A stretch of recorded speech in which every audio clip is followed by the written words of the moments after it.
My name is Viet. I am a senior at Brown, and I am the 2016-2017 UCS president.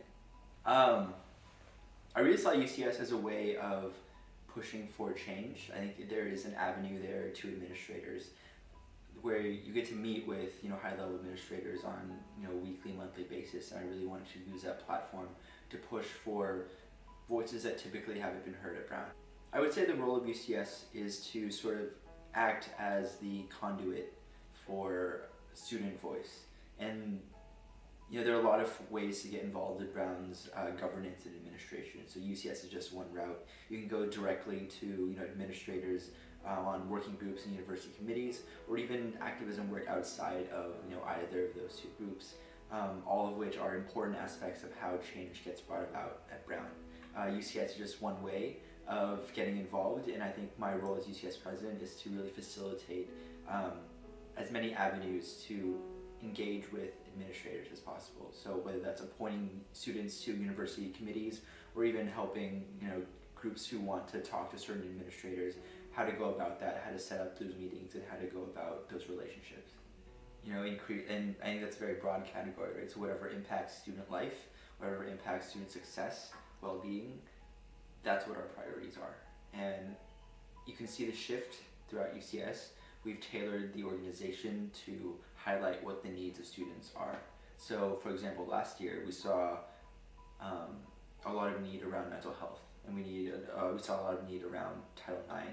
So we created a new committee in UCS, the Student Wellness Committee, that talks and works with administration on these issues. One of the balances that I've tried to strike in the goals that we set and the initiatives that we want to accomplish this year is to have a mix of both things that we have directly in our control and things that we can advocate administration to do.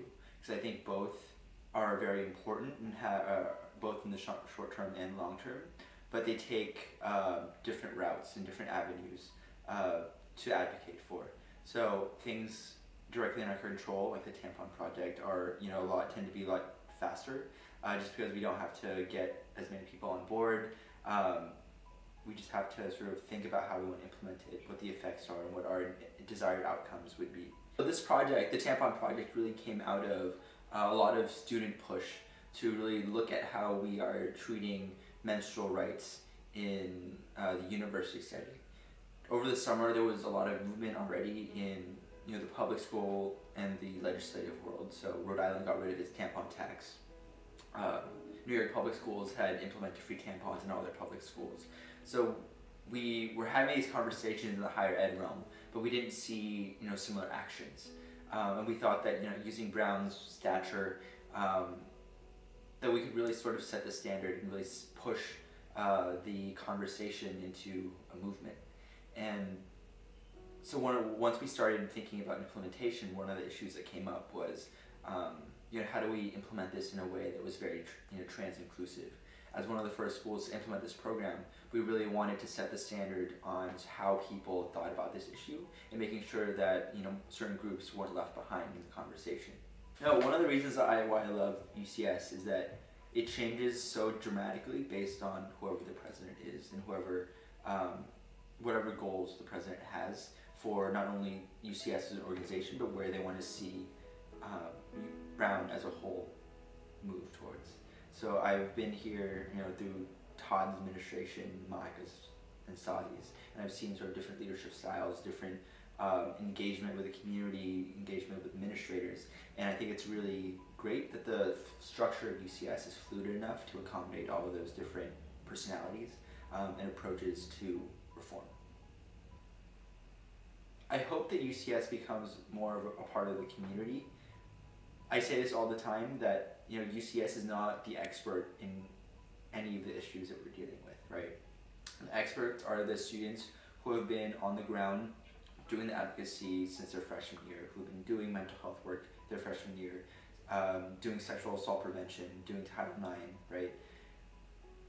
And I think that that's where I hope UCS moves in the future, is how do we engage these voices within the UCS structure, right? So that when we are pushing for reforms in mental health or pushing for reforms around sexual assault prevention, that we're engaging the people who have been there day one and who know these issues inside out. So just ways to get involved in like governance in general. Every fall and every spring we have a appointment process to put students on university committees, and those are great ways to sort of know the university structure, but also to have meaningful change in a very specific part of student life. So this can be working on the Title IX Advisory Council. This could be working on URC, where you are literally defining Brown's budget every single year. So Brown is very unique in how much responsibility and how much sway it gives its students, and I think that one of the best ways to utilize its responsibility is to just show up and to apply.